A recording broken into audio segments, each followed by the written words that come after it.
¿Qué tal amigos? ¿Qué tal amigas? Buenas noches. Sean bienvenidos y bienvenidas a mi canal en un video más. Amigos, hoy es sábado 6 de abril del 2024, sábado por la noche. En mi anterior video, amigos, les comenté sobre la situación de la toma de la Embajada de México en Ecuador, una toma violenta. Entraron Fuerzas Armadas ecuatorianas a la Embajada de México y se llevaron detenido al ex vicepresidente Jorge Glass, ex vicepresidente de Ecuador, argumentando que hay delitos, se le acusa de algunos delitos, diversos delitos, y tenían supuestamente ante ellos ningún país tiene el derecho de refugiar a ningún delincuente en ninguna embajada. Un argumento tonto, un argumento absurdo e ilegal, porque todos los países del mundo, todos los gobiernos del mundo saben que las embajadas son inviolables, son inviolables. Pues bien, se brincaron las trancas. El gobierno de Ecuador, el presidente de Ecuador se brincó las trancas y se atrevió a violar los acuerdos internacionales, a violar la soberanía de México en suelo ecuatoriano.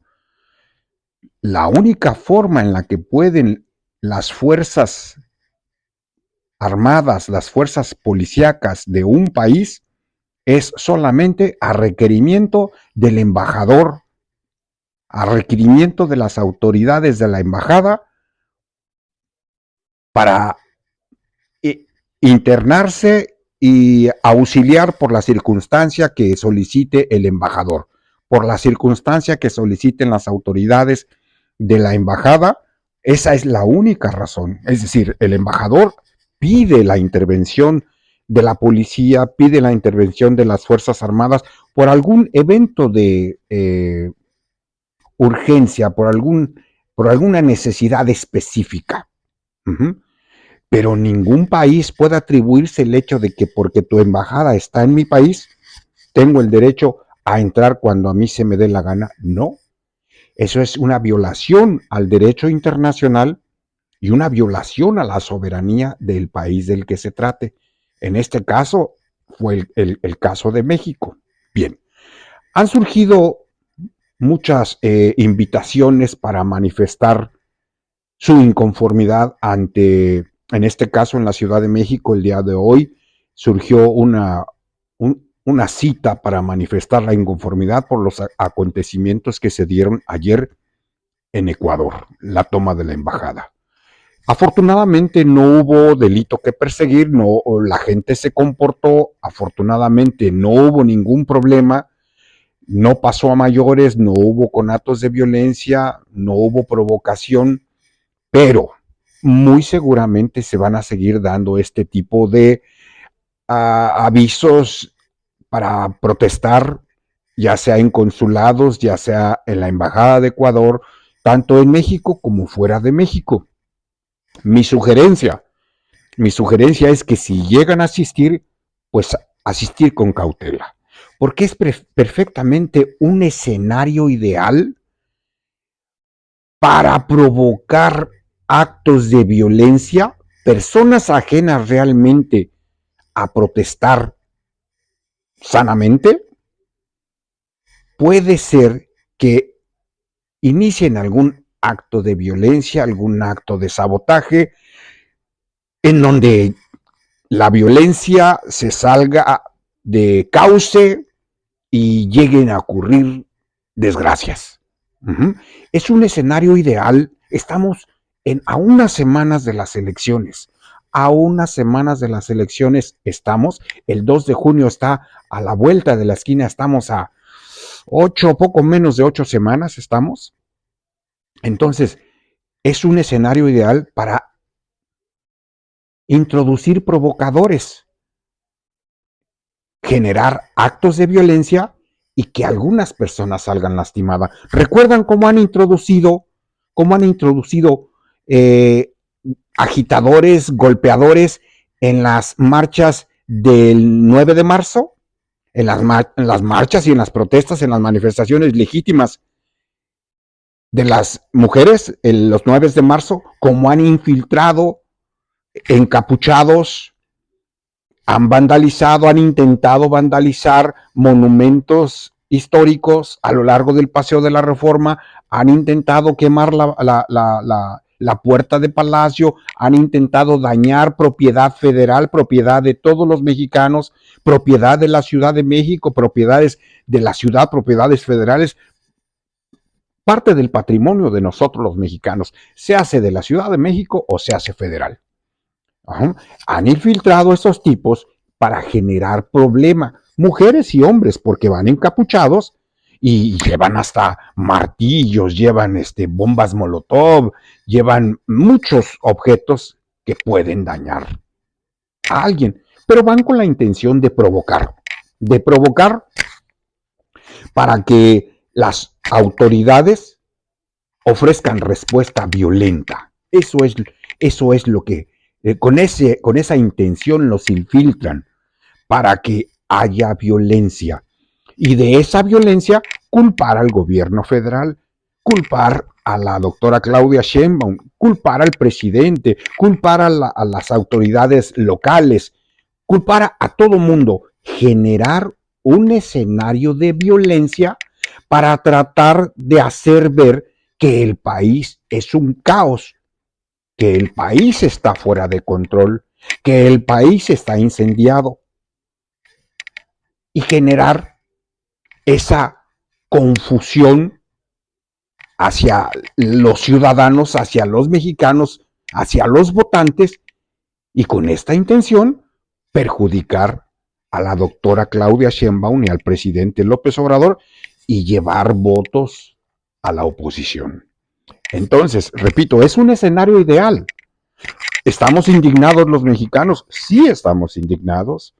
¿Estamos molestos por lo que pasó en Ecuador? Sí.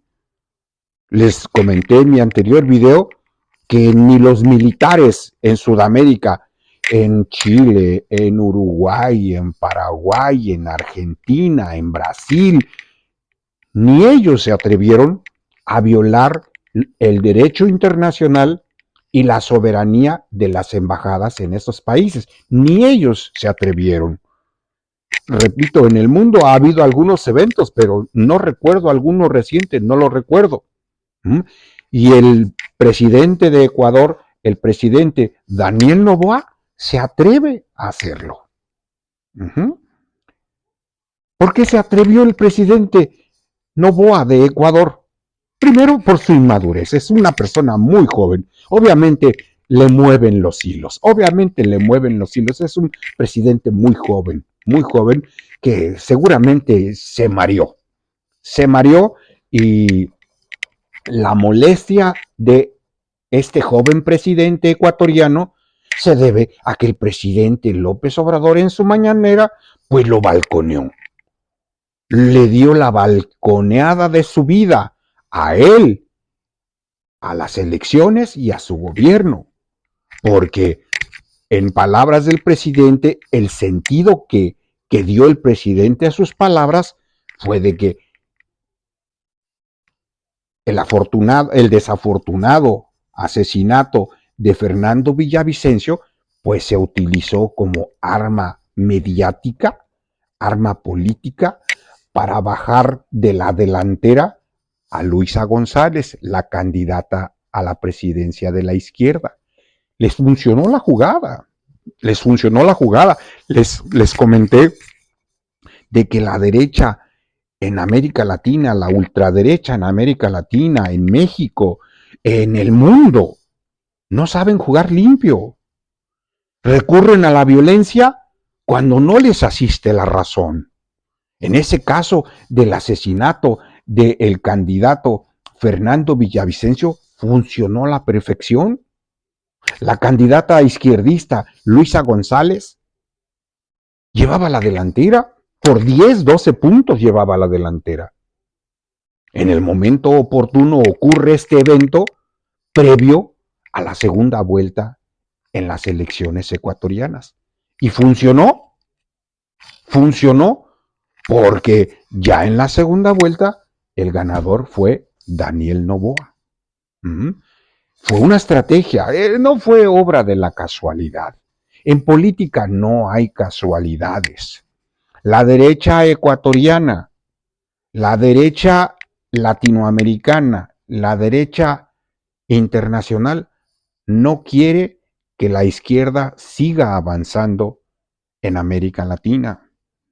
Ya vemos lo que pasó con el presidente Pedro Castillo de Perú. Está en la cárcel. Ya vimos cómo defenestaron a Evo Morales. ¿Se acuerdan? Ya vimos cómo expulsaron, le dieron golpe al presidente Zelaya de Honduras, al presidente de Paraguay también. Están moviéndole el tapete al presidente Petro en Colombia.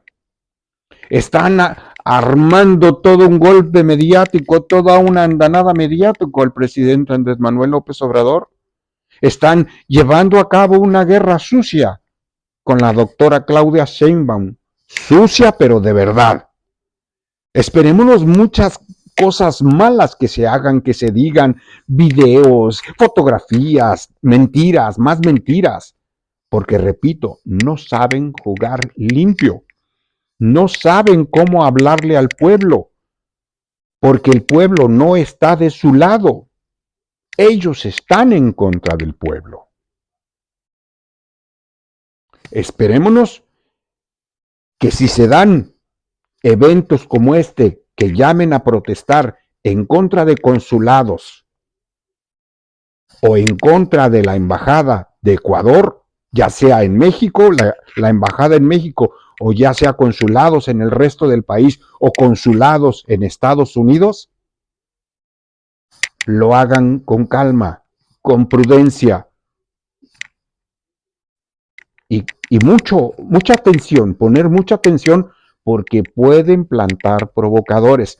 Si fueron capaces de matar a un candidato a la presidencia de Ecuador, son capaces de infiltrar provocadores que generen actos de violencia y pudiera ser que resulten personas lastimadas. Es bueno manifestarse, es bueno protestar, es bueno manifestar nuestra inconformidad, pero también es bueno estar muy atentos. Estamos a la vuelta de las elecciones más importantes que se van a llevar a cabo en nuestro país en toda su historia. Repito una vez más, es el momento exacto, se pueden presentar situaciones ideales en este tipo de protestas para infiltrar gente mala y que provoque actos de violencia. Tengan mucho cuidado, no caigan en provocaciones. Si asisten a este tipo de eventos, que sea con mucha prudencia, con mucho respeto, pero con mucho cuidado. Tengo entendido que en la Embajada de Ecuador en la Ciudad de México ocurrió lo inverso a lo que ocurrió en Ecuador. La policía de la Ciudad de México se dio a la obligación legítima de proteger las instalaciones de la Embajada de Ecuador en México, contrario a lo que ocurrió en Ecuador. La policía ecuatoriana y Fuerzas Armadas ecuatorianas penetraron la Embajada de México, comportándose como gorilas, como gorilas. Repito, ni en la época de la dictadura en Sudamérica se dieron eventos así. Eso que hicieron las autoridades mexicanas en la Embajada de la Ciudad de México hoy habla de una actitud digna que tiene el gobierno de la ciudad y el gobierno federal de respetar las embajadas de los países amigos que están ubicados en México. Eso es muy digno. Y como dice el presidente López Obrador, no somos iguales. Y demostremos los mexicanos que no somos iguales. Protestemos dignamente, Protestemos con respeto, pero no caigamos en provocaciones. Eso era lo que quería comentar con ustedes, amigos, amigas, la noche de este sábado. Gracias por llegar al final de este video y nos vemos en un futuro video. Muchas gracias.